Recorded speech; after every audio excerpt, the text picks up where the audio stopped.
تیری میری شرارتیں قسط نمبر 12۔ علیزہ میں آج بہت ڈر گئی تھی یار ابراہیم کے رویے سے۔ وہ اس وقت اپنے کمرے کی بالکنی میں کھڑی علیزہ سے فون پر بات کر رہی تھی اور ہوئے واقعے کا بتا رہی تھی۔ کیا ہوا بھابی؟ کیا کہا انہوں نے آپ سے؟ آیت بھی وہیں موجود تھی۔ اس نے پوچھا تو ماہی نے آج ہوا سارا واقعہ بتا دیا۔ شکر ہے آیت تمہارے بھائی کو وہ بات پتہ نہ چلی، ورنہ میں نے تو پہلے ہی مر جانا تھا۔ ماہی بھابی ایک مسئلہ ہو گیا ہے۔ آیت علیزہ کی طرف دیکھتے بولی۔ تو علیزہ نے بھی سر اسباب میں ہلایا۔ وہ چاہتی تھی کہ اگر ابراہیم ماہی سے بات کرے تو ماہی کو پہلے سے ہی پتہ ہو۔ کیا ہوا آیت، سب خیریت ہے نا؟ ماہی فکر مندی سے بولی۔ ماہی بھابی ابراہیم بھائی کو آج سب پتہ چل گیا ہے۔ وہ تو اسی وقت وہاں آنا چاہ رہے تھے، لیکن بابا نے مشکل سے انہیں روکا، یہ کہہ کر کہ وہ رؤوف انکل سے خود بات کر لیں گے۔ کیا؟ یہ تم کیا کہہ رہی ہو آیت، ابراہیم کو پتہ چل گیا کیا؟ اوہ نو، اب کیا ہوگا؟ ماہی تو یہ سنتے ہی رونے والی ہو گئی تھی۔ ریلیکس بھابی، کچھ نہیں ہوگا۔ اور آپ کی کیا غلطی جو آپ ڈر رہی ہیں؟ بھائی ایسے بالکل بھی نہیں ہے کہ کسی اور کے کیے کی سزا وہ کسی بے قصور کو دے۔ علیزہ اسے تسلی دیتے بولی، لیکن وہ اپنی فیملی کے لیے کتنے پوزیسیو ہے ہم سب جانتے ہیں۔ آیت، اگر انہوں نے جذباتی ہو کر کوئی فیصلہ لے لیا تو؟ بھابی کچھ نہیں ہوگا، آپ فکر نہ کریں۔ نکاح ہوا ہے، آپ کا کوئی مذاق نہیں ہے۔ رشتے اتنے آسانی سے نہیں ٹوٹا کرتے، اور بابا اور بڑے بابا ہیں نا، سب سنبھال لیں گے، آپ فکر نہ کرو۔ کچھ دیر مزید بات کرنے کے بعد ماہی نے فون کاٹ دیا۔ اسے رو رو کر بس ابراہیم کا ہی خیال آ رہا تھا۔ کیا ہوا نصرت بیگم؟ دیکھ رہا ہوں کچھ دنوں سے پریشان لگ رہی ہیں آپ۔ رؤوف صاحب اخبار پڑھتے انہیں بھی دیکھ رہے تھے، جو انگلیاں پٹخاتے نروس سی لگ رہی تھی۔ رؤوف صاحب، مجھے آپ سے کچھ بات کرنی ہے، بلکہ کچھ بتانا ہے، وہ ہمت کرتے بولی، ورنہ اس دن کے بعد سے تو وہ رؤوف صاحب سے کوئی بات بھی نہیں کرتی تھی۔ خیریت تو ہے بیگم؟ آج ایسی کیا بات ہو گئی جو آپ اتنا جھجک رہی ہیں، ورنہ پہلے تو بلا جھجک ہی مجھے سنا دیتی ہیں، وہ شرارت سے بولی۔ رؤوف صاحب میں سیریس ہوں۔ اوہ تو ہاسپٹل چلتے ہیں پھر۔ وہ ابھی بھی مذاق کے موڈ میں تھے۔ رؤوف صاحب، بات ہماری بیٹی کے متعلق ہے، تو آپ اگر 2 منٹ سیریس ہو جائیں تو آپ کی مہربانی ہوگی۔ کیا بات ہے؟ وہ بھی سیریس ہوئے۔ رؤوف صاحب، میں چاہتی تھی کہ ماہی کی شادی ابراہیم کے بجائے میرے بزنس پارٹنر طفیل کے بیٹے ثاقب سے ہو، لیکن مجھے بعد میں پتہ چلا کہ وہ ماہی سے زیادہ ماہی کے نام جو پراپرٹی ہے اس میں انٹرسٹڈ ہیں۔ اگر اس دن میں ان دونوں باپ بیٹے کی باتیں نہ سنتی تو مجھے کبھی ان کی اصلیت پتہ نہ چلتی، اور جانے انجانے میں اپنی بیٹی کی زندگی بھی برباد کر دیتی۔ تو اب آپ کا کیا خیال ہے نصرت بیگم؟ وہ ان کے چہرے پر شرمندگی واضح دیکھ سکتے تھے۔ اس دن میں نے ابراہیم کی فیملی سے بہت برا رویہ رکھا، شاید اب تک تو ابراہیم کو بھی پتہ چل گیا ہوگا۔ مجھے ڈر ہے کہ وہ کہیں ماہی سے رشتہ نہ توڑ دے۔ آپ کچھ کریں نا پلیز۔ پہلی بار تھا جب وہ دونوں ایک دوسرے سے بنا کڑے جھگڑے بات کر رہے تھے۔ فکر مت کرو تم، میں بات کروں گا معراج اور سراج سے۔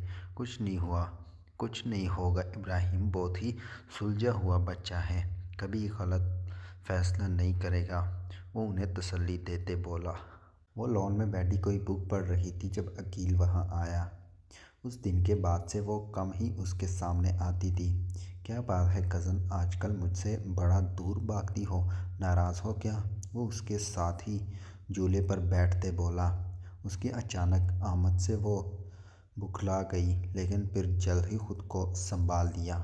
میں کیوں آپ سے ناراض ہوں گی، بس پیپر ہو رہے ہیں تو اس وجہ سے بزی تھی۔ آپ بتائیں، کوئی کام تھا کیا آپ کو مجھ سے؟ کام تو نہیں تھا، بس کچھ کہنا تھا تم سے۔ جی بولیں۔ دیکھو علیزے، میں بات گھما پھرا کر کرنے کا بالکل بھی قائل نہیں ہوں، تو میں سیدھی بات کروں گا۔ آئی لو یو۔ کب کیسے کہا مجھے نہیں پتہ، لیکن جب بھی میں نے کسی کو ایز اے لائف پارٹنر سوچا، ہمیشہ تمہارا خیال ہی میرے ذہن میں آیا۔ ابراہیم بھائی کا مسئلہ حل ہو جائے تو میں بابا اور ماما سے بات کروں گا، لیکن اس سے پہلے میں تمہاری رائے جاننا چاہ رہا تھا۔ کیا تمہیں اس رشتے سے کوئی مسئلہ ہے؟ وہ تو اس کے اظہار سے ہی سن ہو گئی تھی۔ دل کی مراد یوں بر آئے گی کبھی سوچا نہ تھا۔ علیزے، اس نے اس کے سامنے چٹکی بجائی جو نہ جانے کہاں گم تھی۔ میں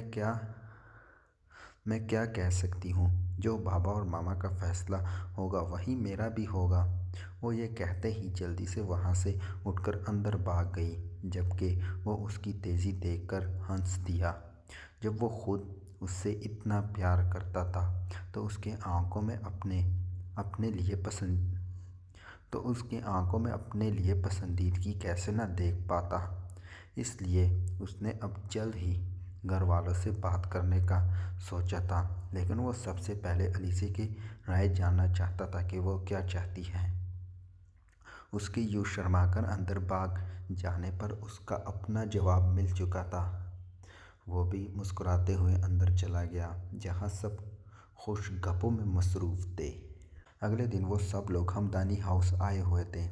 دیکھیں بھائی صاحب، ہم نہیں چاہتے کہ بچوں کے دلوں میں کوئی بدگمانیاں ہوں۔ آپ لوگوں کو ہمیں یا ہماری فیملی کو لے کر جتنے بھی خدشات ہیں، آپ ہمیں بتائیں، ہم جتنا ممکن ہو سکا اسے دور کرنے کی کوشش کریں گے۔ اور اگر نصرت بہن نہیں چاہتے کہ ماہی بیٹی ایک جوائنٹ فیملی میں رہیں، تو ہم اپنے گھر کے آس پاس ہی کوئی اور گھر خرید لیں گے۔ اس طرح سے ابراہیم اور ماہی جب چاہیں شاہ حویلی بھی آ سکتے ہیں اور ابراہیم ہم سے دور نہیں ہوگا۔ معراج شاہ نے کہا تو نصرت بیگم کا سر شرم سے جھک گیا۔ کیا نہیں کہا تھا اس نے اس فیملی کو، لیکن وہ پھر بھی دل بڑا کر کے یہاں آئے تھے۔ نہ صرف آئے تھے بلکہ ان کی بیٹی کی خوشی کو بھی پورا کر رہے تھے۔ نہیں معراج بھائی، ایسی کوئی بات نہیں ہے، بس نصرت کو خدشات تھے کچھ جو میں نے دور کر دیے۔ اور ویسے بھی ہم آپ کے شکر گزار ہیں کہ اتنا سب ہونے کے باوجود بھی آپ لوگ یہاں آئے۔ اگر آپ کی جگہ کوئی اور ہوتا تو کب کا یہ رشتہ توڑ چکا ہوتا۔ رؤف صاحب بالکل ٹھیک کہہ رہے ہیں معراج بھائی، نہ جانے مجھے کیا ہو گیا تھا۔ میں آپ سب سے شرمندہ ہوں، ہو سکے تو میری غلطی کو معاف کر دیجیے گا۔ مجھے بچوں سے ایسا نہیں کہنا چاہیے تھا۔ اور رہی الگ گھر کی بات، تو اس کی کوئی ضرورت نہیں ہے۔ میری بیٹی اپنی فیملی کے ساتھ ایک ہی گھر میں رہے گی۔ میں جان گئی ہوں میری بیٹی کو اس سے اچھا سسرال مل ہی نہیں سکتا۔ نصرت بیگم شرمندہ ہوتے بولی۔ ارے آپ کیسی باتیں کر رہی ہیں نصرت؟ ماہی کو ہم نے اپنی بہو نہیں بیٹی مانا ہے۔ ہمارے لیے وہ بالکل علیزے اور آیت کی طرح ہے۔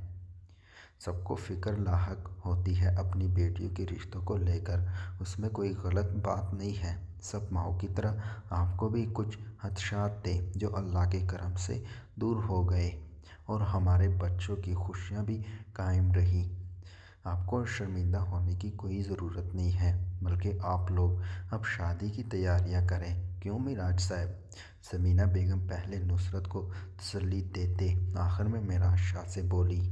بالکل رؤف صاحب، اب شادی کی تیاریاں شروع کر دیں آپ لوگ۔ عید کے تیسرے دن ہی ہم اپنی بیٹی کو لے جائیں گے۔